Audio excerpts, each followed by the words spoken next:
On February 9th of 2004, 21-year-old UMass student Maura Murray drove from her dorm in Amherst, Massachusetts to the White Mountains of New Hampshire. At approximately 7:27 p.m., Maura spun out her 1996 Saturn on a hairpin turn on Route 112 in North Haverhill. There has never been a credible sighting of Maura since. Maura is 5 foot 7 inches tall. She weighs 120 pounds, and she has brown hair and hazel eyes. If you have any information regarding Maura's disappearance, please submit it to us, The Murray family at MauraMurrayFamilyDirect@gmail.com. or the New Hampshire State Police Cold Case Unit. This is Missing Maura Murray.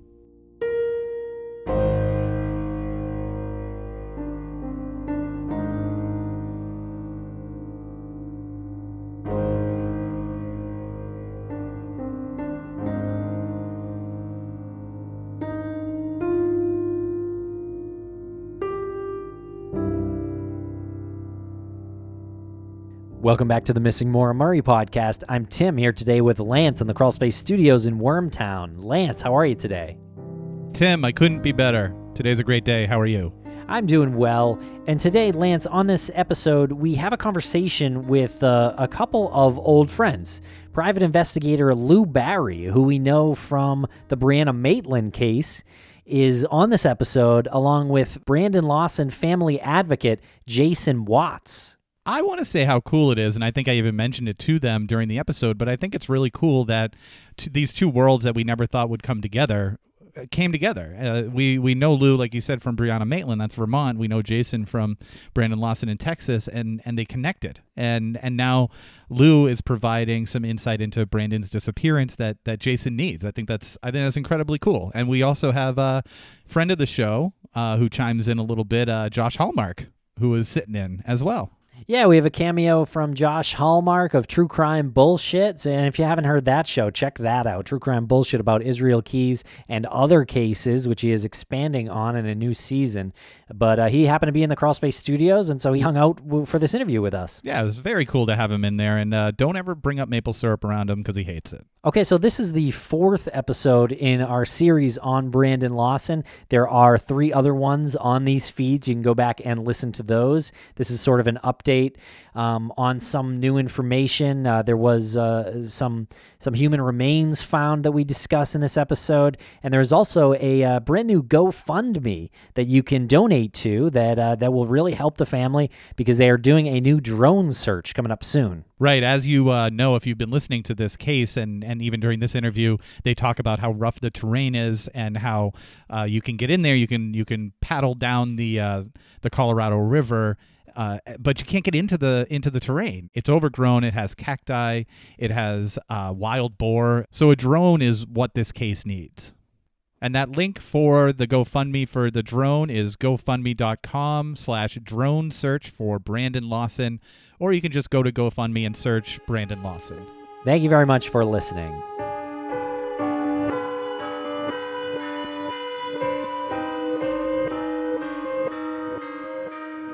Welcome to the show, Jason Watts and Lou Barry. How are you fellas today? Everything's pretty good here in North Texas, except for the cold, rainy, cloudy day, I guess. Don't complain about the cold. It's 20 degrees here, Fahrenheit. Oh, well, you can keep all that. Yeah. Thank you so much, guys, for taking time out of your day to talk to us about this. It's really interesting connection that was made, right? I mean, we know Lou from the Brianna Maitland case and Bruce Maitland, and we know Jason Watts from Brandon Lawson's case, and Jason actually took part in a panel with Bruce Maitland at CrimeCon, so a connection was made there, and now you've been working with Lou on this case, and it's really cool to see how things can come together sometimes. Yeah, it was actually kind of a coincidence that Brandon contacted me out of the blue. I really wasn't familiar with Jason rather contacted me. He wasn't familiar with Brandon's case, but coincidentally, I think a week or two later, I happened to have a trip planned to Texas to visit my son, and Jason was only about an hour and a half or so away, so we made arrangements to get together and have coffee and talk over the case. So it was kind of a coincidence timing wise. That's very cool. I was just so happy to have you willing to help me out. I knew someone with the experience that you have in law enforcement and investigations was just unparalleled. And I knew Brandon's case could only benefit from it. So I was just so happy to have you on board. Hard to do too much being as far away, but it's been a interesting experience and interesting case for sure. Well, awesome. Before we get too deep into the topics of the day, just want to let people know that we have a good friend of the show in the Crawlspace studios, the host and creator of True Crime Bullshit. We have Joshua Hallmark. Hey, thanks for having me. Hey, anytime. Thanks for joining us. Yeah. He recently moved to the New England area and graciously accepted our invitation, and he was deposited safely in the parking lot. Yeah, it was very luxurious, so thank you. And I'm just going to eavesdrop and watch you do your thing. Well, it's really important to have you here during this conversation about Brandon and how he's been missing and the circumstances and any subsequent investigations.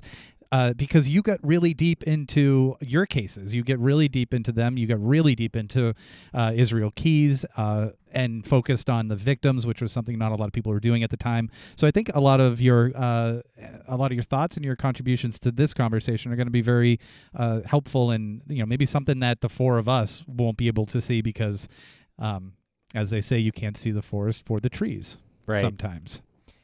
So let's pick it up with any update that you guys have, Lou and Jason. And Jason, I know you were down there recently in the area of where Brandon went missing. Can you tell us a little bit about that? Yeah.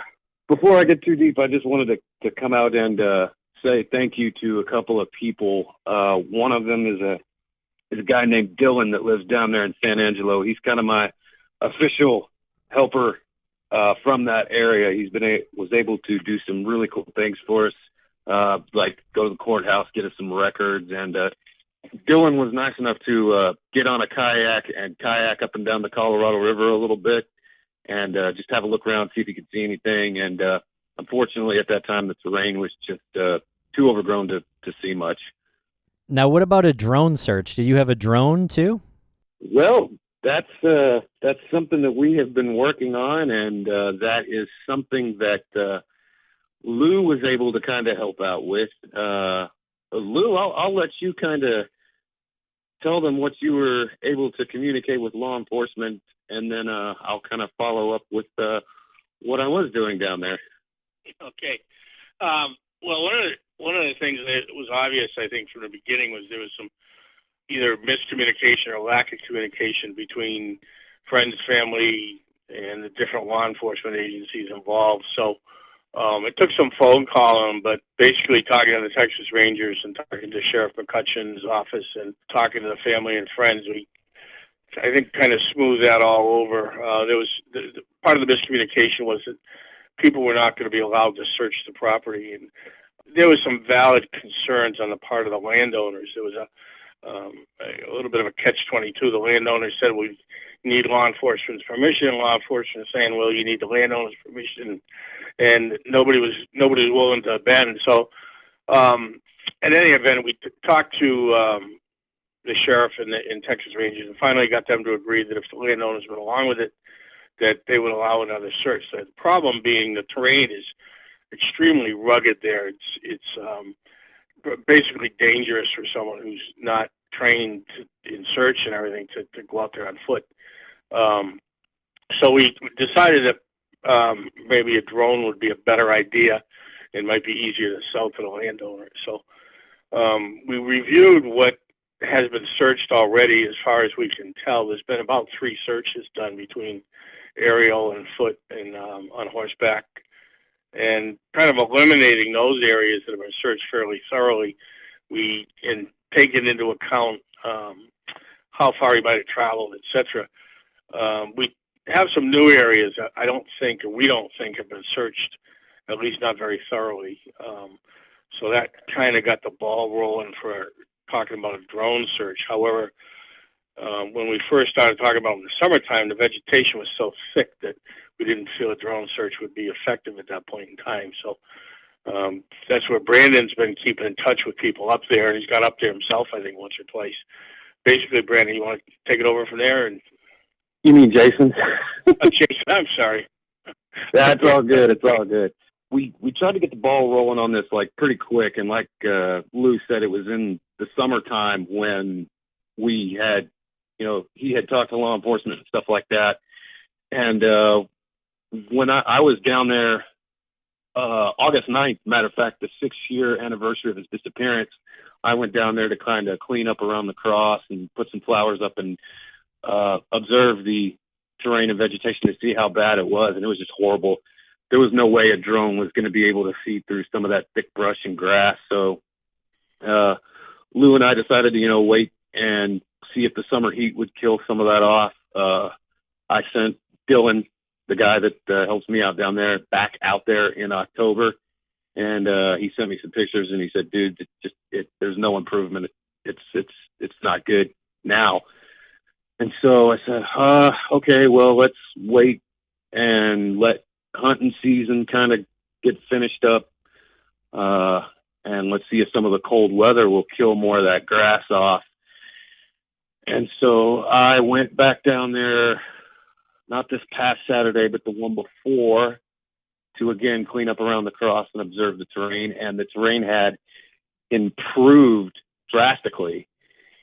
In the meantime, between summer and now, I had been in contact with a few drone pilots to try to see if they would come out there and use their drones. And I made contact with one man by the name of Chris with ATG Cinema there out of Abilene.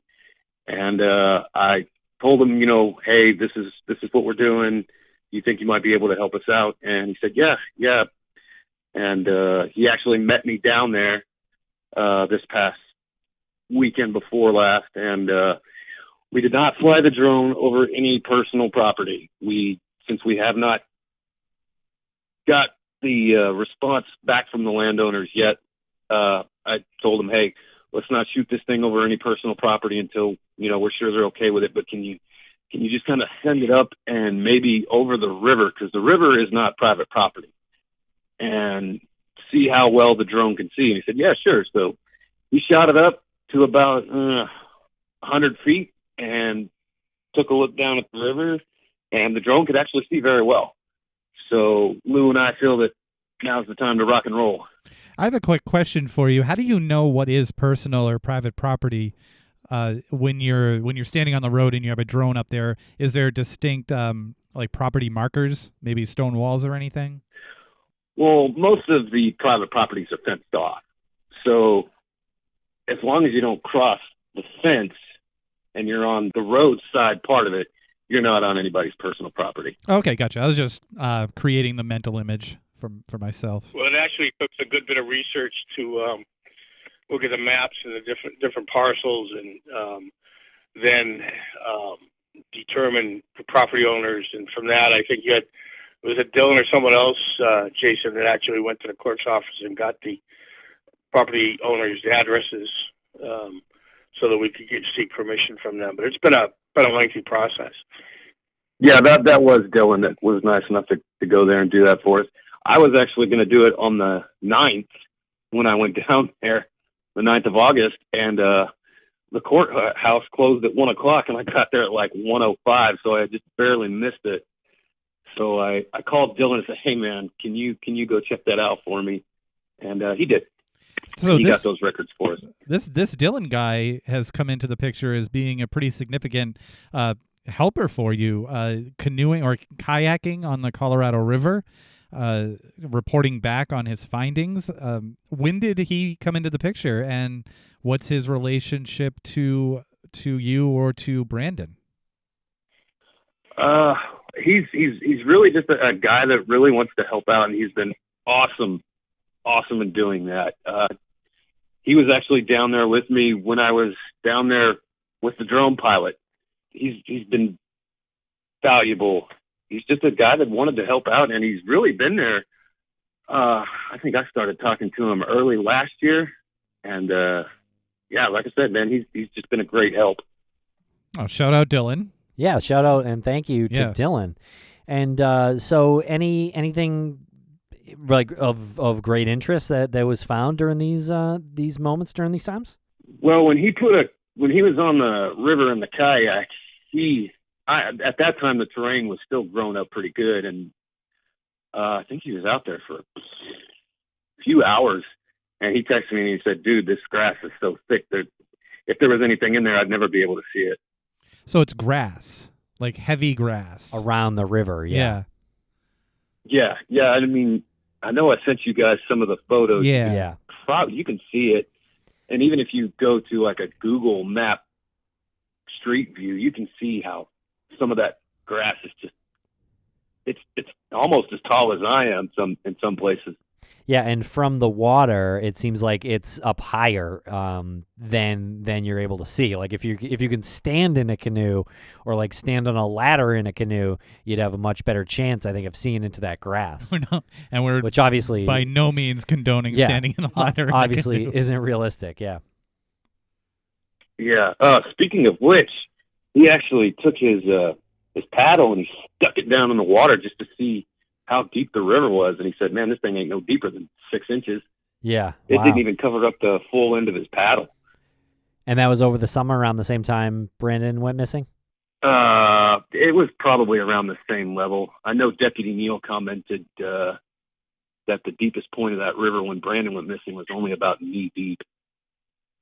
You know, while he's on the subject of Dylan, I think it's appropriate to point out that the value of podcasts, because they do spread the news on a case, and people like Dylan who may never otherwise been aware of it get involved. I mean, you think about it, it would be impossible for me on the other side of the country, basically on the East Coast, to go out there and do the things that he's doing.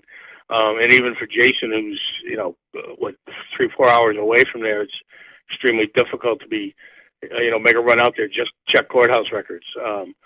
So getting people involved that are interested is really a huge assist to the families and friends of the missing person. Absolutely.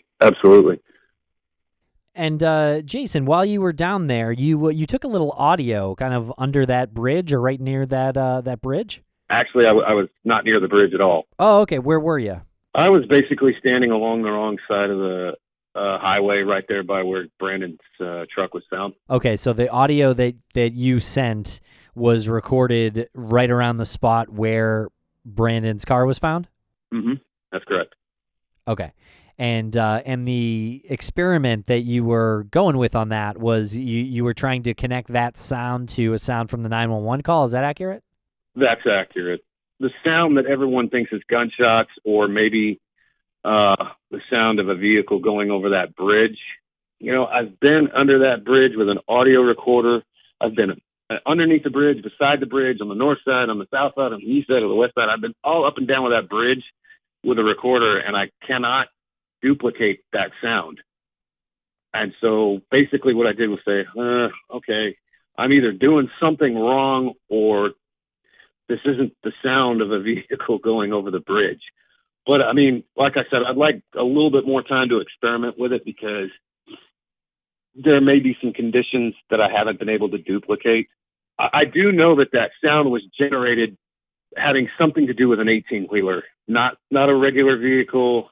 It's an 18-wheeler. I know a lot of people have said that sound is the sound of a vehicle going over the bridge. Well, yes, but like if it's just a car or a pickup truck, that bridge does not make that noise. It is only an 18-wheeler. Okay, so you're talking about the sound that's in the 911 call that people have said sounds like it could be a gunshot or gunshots. And the working theory that you're trying to work out right now is whether it is a car going over the bridge and running over like expansion joints or something on the bridge. And the reason why you think it would be an 18-wheeler is because a regular car obviously has 4 tires and an 18-wheeler has 18. So you'd have multiple of the sound and the weight. Yeah, probably. So you need to almost wait there until you get an 18-wheeler to go to go over there, and you need to be at like the exact position in order to record it the exact way it was recorded during that call. Well, the theory that I was working with when I was down there is the sound does have something to do with an 18-wheeler, but it may not necessarily be associated with the bridge. Again, I haven't had the chance to work with the audio enough, but the sound that I sent you was the sound of me sitting on the side of the road and an 18-wheeler blowing past me at 65, 70 miles an hour. That noise is the rush of air moving past you as he passes by. That's what I recorded. It's like the whoosh, and we'll play that sound. We'll play it right now. So here's the 911 call, just to use for context. 911 emergency. Yes, I'm in the middle of the field. It's like we're just pushing guys over. Right here going towards Javelin on both sides. My truck ran out of gas. There's one part here. You got to take it to the woods. Please hurry. Okay, now run that by me. We're not talking to him. I still ran into him. Ah, you ran into him. Okay. That's the first guy. You need an ambulance? Yes, no, I need the call. Okay. Is anybody hurt? Hello? Hello?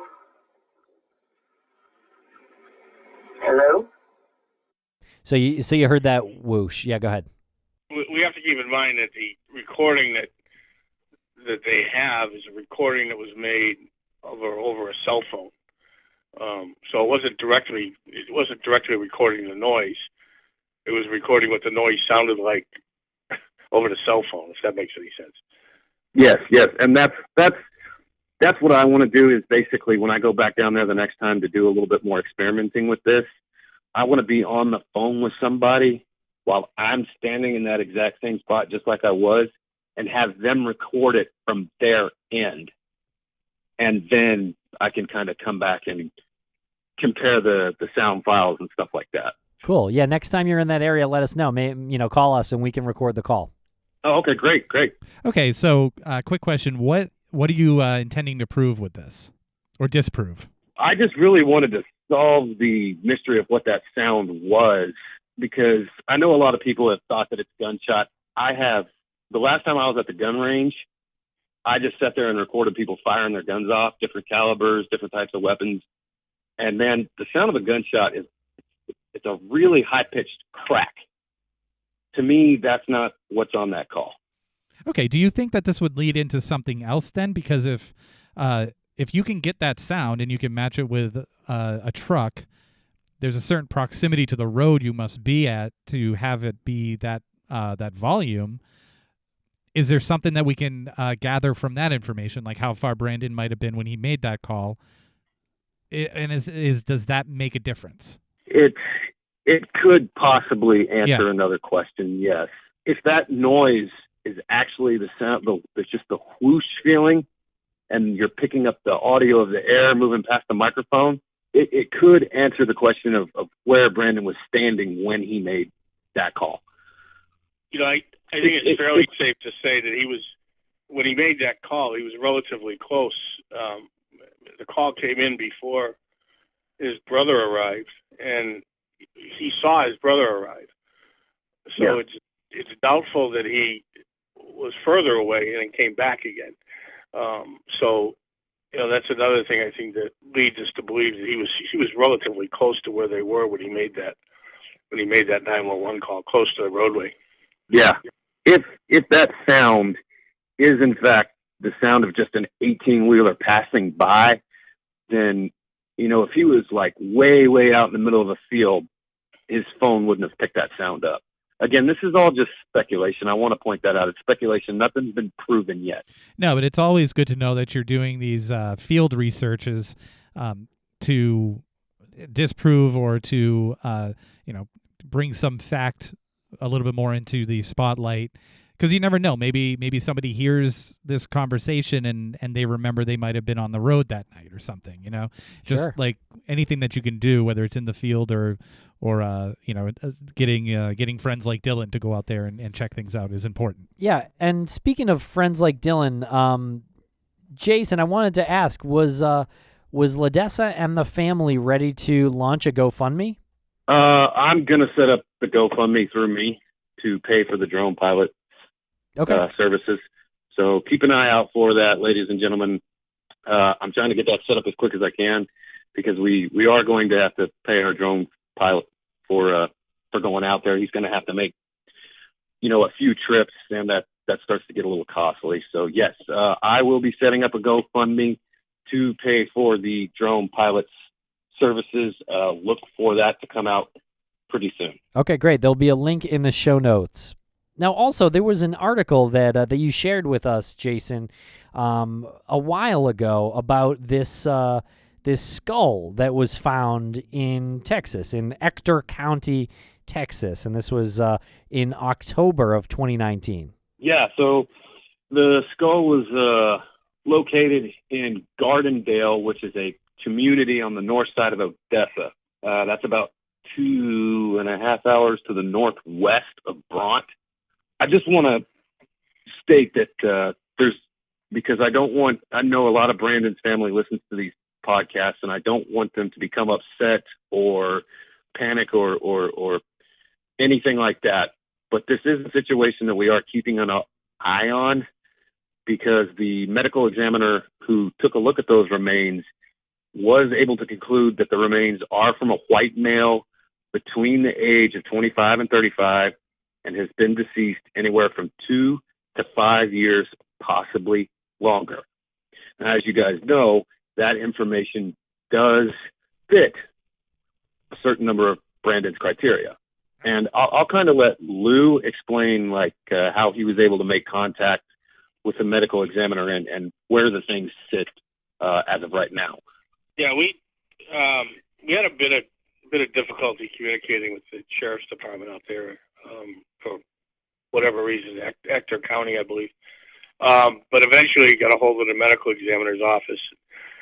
We confirmed that the what had been found had been sent up to for DNA examination, and coincidentally, the NamUs and CODIS exams are done at North Texas University, which is not that far away. So the materials up there now being analyzed for DNA match.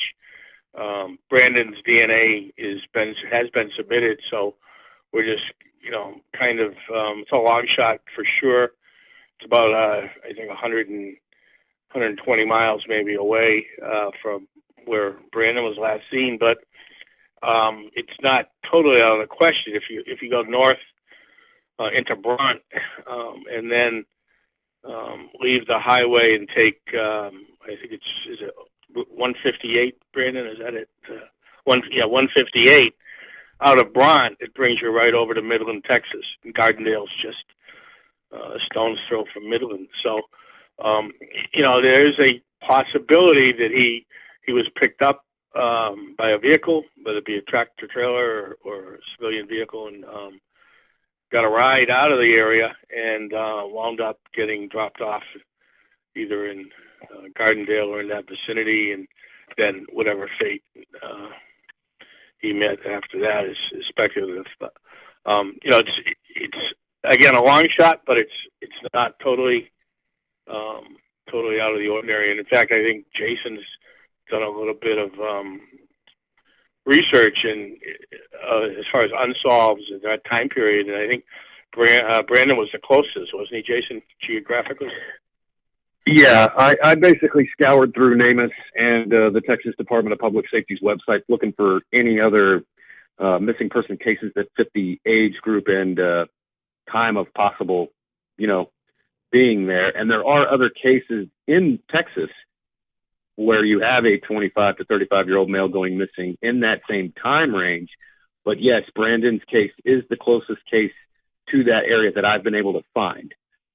So obviously this is something that Lou and I want to keep an eye on, just a way of crossing our T's and dotting our I's, because as Lou pointed out, even after all this information that has come out from Kyle and Modessa and their interviews, even though all that information has come out, Lou and I still cannot rule out the possibility that maybe he was picked up. They did do these searches.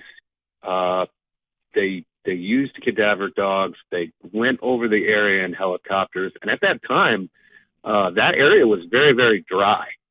And so, you could see certain things from the ground that if you could see those, like the bags of deer corn that the hunters, where they pour the deer corn into the feeder and set the bag down or whatever, they could see those bags from the helicopter. And law enforcement told us, if you could see those bags, you would see a person. And they didn't see anything. And so whenever you have a missing persons case and you're going out there and you're searching and you're not finding the person, that's generally an indication of one of three things. And Lou, feel free to comment based on your experience as a retired police chief. Those three possibilities are: one, you are somehow missing the person, which is possible. We've seen cases where, search teams have gone out and they searched and they didn't find anything, and then they go and search the area again and they do find something. That happens. The second possibility is that maybe Brandon wandered out further than they thought he could have. That's possible. We've seen cases like that. But that's pretty The third far. possibility is they stepped into a car and are no longer in that area. Yeah, I think getting out of the search area from, Brandon having gotten out of the immediate search area is pretty likely. But for him to have gotten all the way to where that skull was found, he definitely would have needed a ride. Yeah. But that's, again, it's only, when you're looking at it, a couple hours. It's not. It's a couple hour drive. It's not out of the ordinary or that a car getting picked up might take him that far. Oh, sure. Or it might sure. take him up to Bronton where he got picked up by somebody else. I don't know if people hitchhike out there still, but you don't see it too much around here. Oh, yes, they do. And when we say that Brandon got into a car, I don't want people to think that he stepped into a car with the purpose of disappearing from his life. I don't believe that at all. It's just he could have said, "Hey, take me here," or "Hey, take me there," and he would, like Lou said, he was dropped off and may have got another ride, or he was dropped off and went missing from where he was dropped off at. I have a couple of questions in regards to this skull that was found. My first question is, was it just the skull? The news report indicated that it was a skull. However, there's some indication that perhaps there was additional bones with the skull. And I don't know that that's officially been confirmed, but that's the information we have. Okay, because I was thinking if it was just the skull, maybe a scavenger bird or something like that could have picked up the remains and dropped it, flown a couple of, however long, flown 2 hours and dropped it, or flown a little bit and dropped it, and then another animal picked it up and it traveled a little bit further. So that was just where my head was at with that. My other question is, I'm looking at one of the news articles from News West 9, and it says that it was found near a tank battery by a rancher and his son while they were working with some cattle. I don't know what a tank battery is. What is a tank battery? Come on. It's I had the same question, Tim. No, it's something that they use in the oil field industry. It's I think they use it to store liquids or something. I'm not sure of its exact contents, but it has something to do with storage. But it's used in the oil industry? Yeah, it's used by the oil fields to store liquid. I don't know if they store crude oil in it or if they store caustic chemicals in it that they need for the job. I don't know exactly what is put into those tanks, but those tanks are for storage purposes. If you look on Google Earth in that vicinity, there's the landscape is littered with these small little facilities of some type that are otherwise out in the middle of nowhere. So wasn't Brandon in the oil industry? He was. So am I thinking too deep into this? Am I looking too deep into this? No, I mean I don't. I mean, he was in the oil field industry. Right, but there's a I lot of them in wouldn't Texas. say that it's too far out of realm for. Like, would he know that this existed? Is this type of thing in the oil industry the same as if I worked at like Dunkin' Donuts in New England and it's like right down the street there's hundreds of them? Or would I know being in that industry that there's a tank battery 2 hours away? Like, would I know where the tank batteries are located? They're all over the place out there. You know, just according to, are you ready for this one? According to Petropedia, a tank battery is a device used to store crude oil, which is produced from a well. Tank battery is a number of crude oil storage tank located near a production site. Okay, so a familiar site for someone who probably works in the oil industry. I'm sure he knew what they were. As far as where they were all located, I don't know. But if you walked up to Brandon and asked him what a tank battery is, I'm sure he'd be able to tell you. There's just one thing I noticed actually in talking to you. I'm looking at the timeline here. He called that 911 call, I think, at 12:50. Does that sound right? That's correct. Yeah. And at 12:58, a motorist called and reported, a trucker called and reported his truck in the road.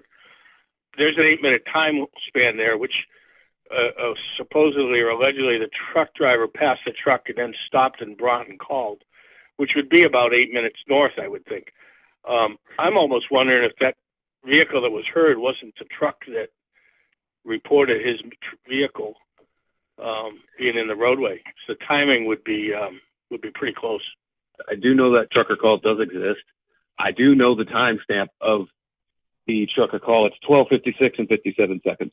And this is actually an experiment I looked at too, Lou, is one of the people that assist me in working on Brandon's case, Miss Erin Larkin. She was able to interview Deputy Neal, the responding officer, and he did say that the truck driver did not call 911 when he passed Brandon's truck.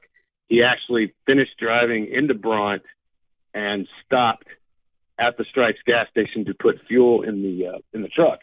And he had actually gone inside and was talking to the store clerk, and it was the store clerk that said, hey, you should probably call the sheriff's department and let them know that truck's out there, so nobody hits it. And that's what he did. And once I learned that, I had to say, okay, well, he called at 12:56. I've got to figure out when he actually passed Brandon's truck. And so this is another experiment I've done, and I've done it about 5 times, and my time comes out right every time. To get from where Brandon's truck was to that Stripes is 3 minutes, 41 seconds. So you subtract that time off of 12:56 and 57 seconds, and I think it gives you, 12:53? Something like that. I don't have a pen and piece of paper in front of me to do all the math. The other variable is how long the truck driver was in Stripes before he actually picked up the phone and called 911. So I don't know. What's the average for going into a gas station, paying for your fuel, and yip-yapping for a minute? A couple of minutes? 2 minutes? I'd say that's... Yeah, it's hard to speculative, but yeah. Yeah, I mean, it is speculative, yeah. Pretty close. I think the timing is pretty close. Yeah, you back that couple of minutes off the 12:53, you get 12:51. Well, Brandon called at 12:50. Yeah. So it is highly possible that truck driver was passing Brandon somewhere in the same time he was on the phone with 911. Yes, that is absolutely possible. Interesting, but he doesn't mention that he saw Brandon or anyone in that 911 call, I take it. He just saw the truck, but he may not have. If Brandon was standing off the road in the brush, you wouldn't have seen him. Right. All right, so let's get into some of these questions that we put out there for the community, and we asked for some emails related to this case for you two fellows. So here's one from Kay. She says, I was wondering if you could look at what happened to the truck after Brandon disappeared. Did the family or a PI look at getting the car examined, or did they get it examined? Did the truck have manual or electric windows? The implication is that if the truck had electric windows, then the deputy should not have been able to put the windows up because he should not have had the keys. That particular model of F-150 that Brandon was driving was an XL. An XL is basically your basic model line. Yeah, nothing fancy, no bells and whistles. I actually have an XL F-150 for my work truck, and it has manual windows. So it's probably a safe bet that Brandon's truck had manual windows. Okay. And then we have a question from Heidi in California who wants to know why private property owners near where Brandon went missing weren't legally forced to allow search parties to come investigate for evidence or a body. Isn't there a way for them to get a search warrant for those properties? Lou, since you have the law enforcement background, I'll let you answer that one. Okay.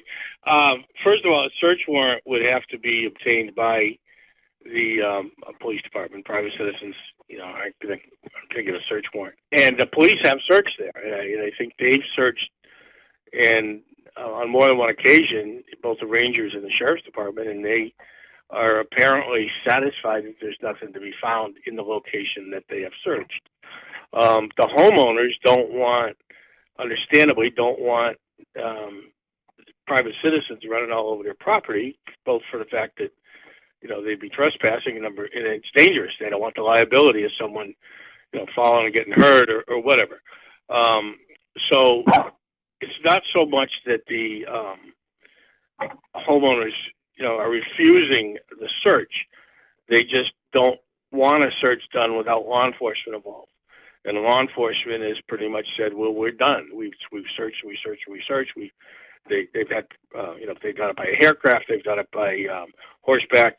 Ranger Hanna has, covered the area himself on horseback, and he, they're at the point where they feel firmly that there's nothing to be found.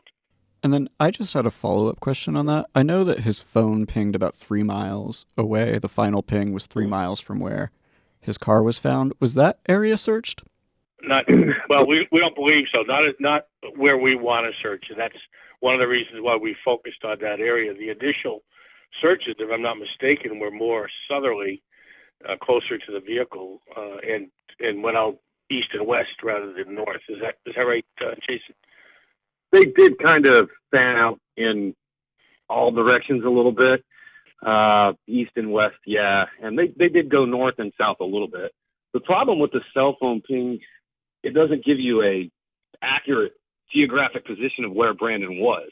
Cell phone pings work by multiple towers triangulating the signal. Well, the problem was at the time, Bront only had one tower, so it can't triangulate the signal very well. It has to go off signal strength. Basically, the closest analogy I can give people is you take that area there, kind of by the river, throw a dart in the middle of it, and then draw you a big old circle around that dart. Brandon's somewhere in that circle when he made that call. And so it's hard to get an accurate location of where he was. We obviously know by comments that he made to Kyle that he could see him, that he was somewhere in the general vicinity, probably somewhat close because he could see him, but we don't know it exactly where. Okay. And here's an email from John, who seems to have done a lot of work with the small group of folks in trying to search for Brandon. So we should connect with John off air. But the questions that he has are: have you been able to use drone searches, which we talked about earlier, to look for anomalies? And he actually took some video and looked at some Google Earth 3D views and seems to think he found some anomalies in the Google Earth. So I wonder if we can connect this information with a drone search when the time comes. Possibly, yeah. Me and Lou can take a look at the anomalies that he's speaking of and see what he's working with, I guess.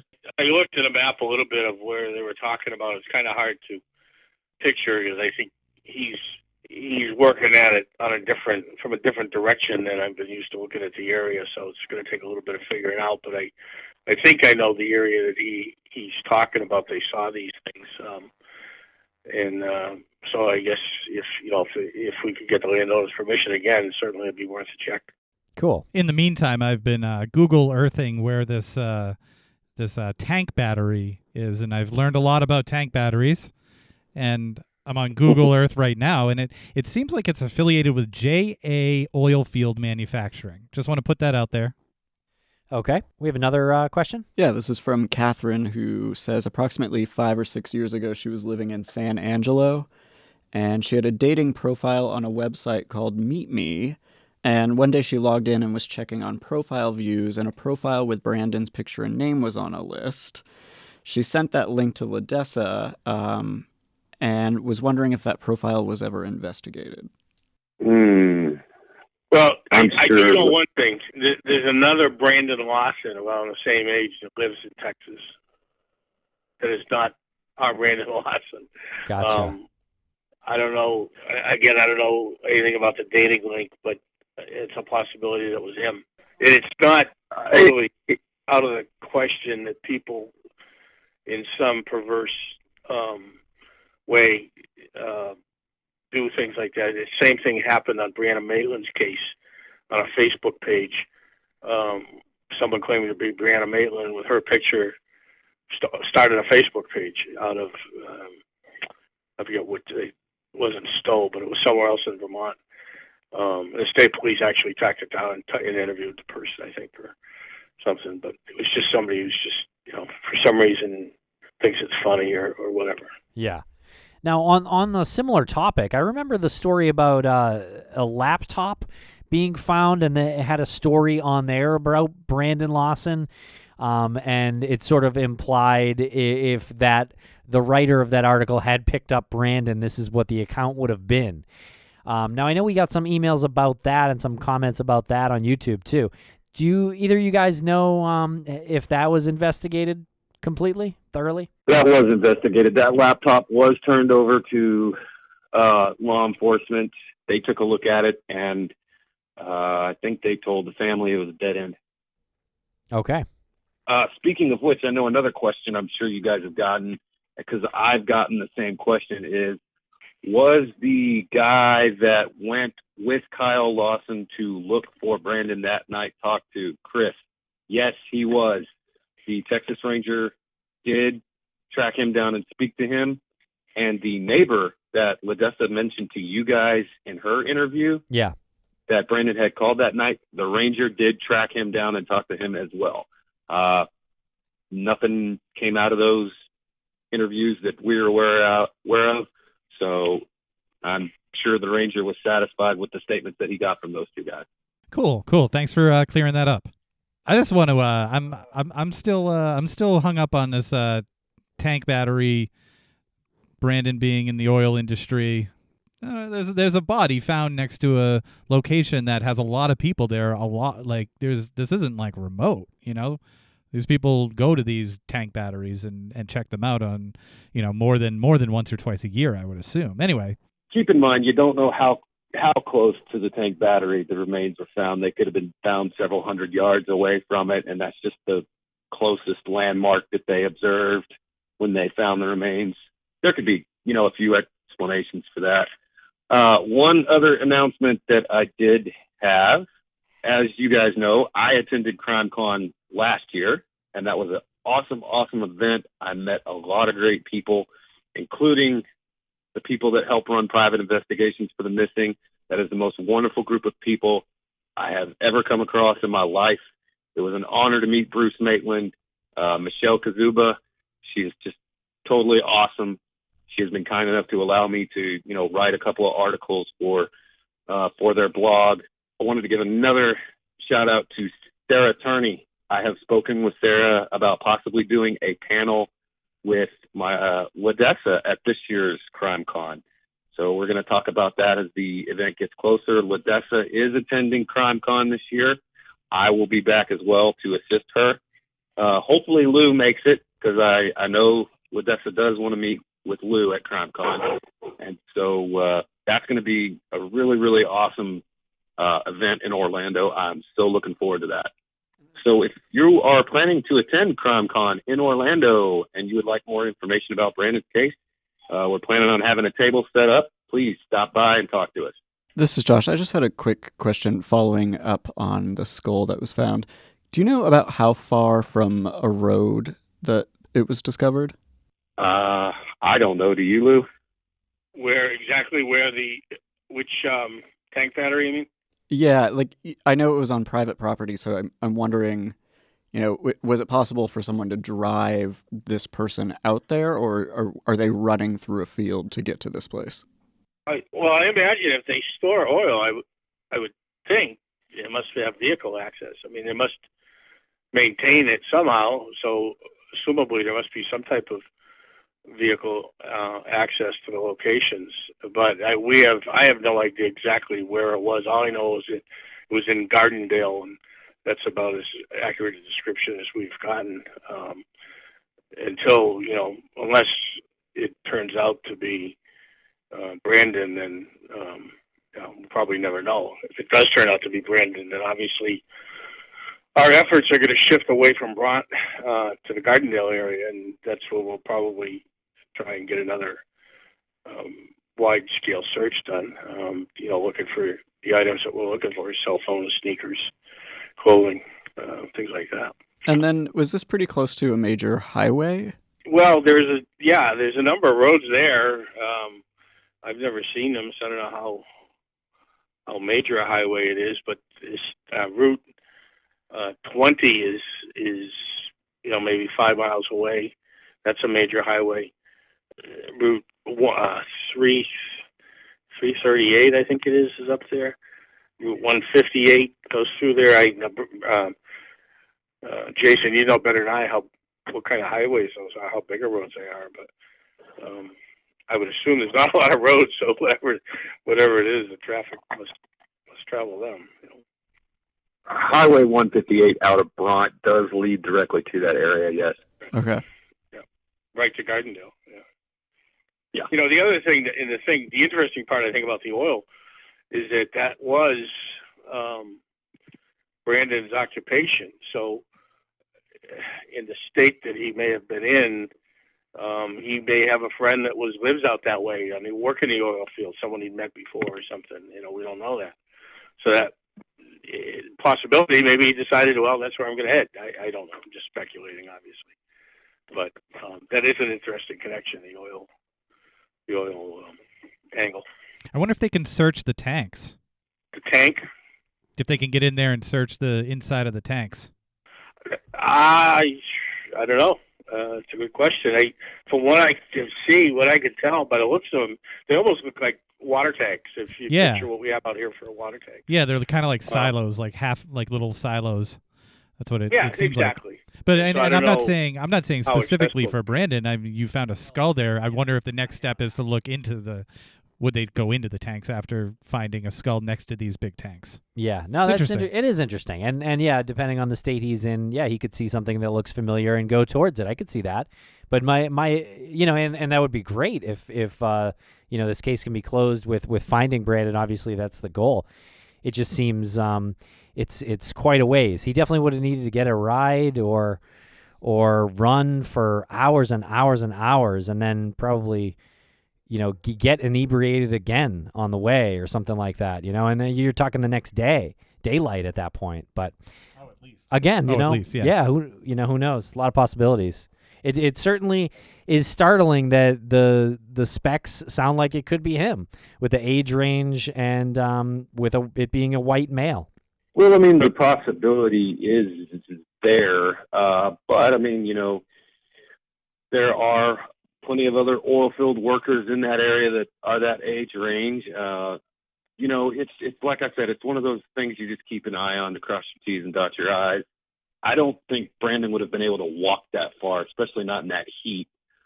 He would have had to have gotten a ride. But I mean, clearly these remains do belong to somebody. So you definitely want to get the answer on who it is, because somewhere out there's a family just like the Lawsons that need an answer. Yeah, exactly.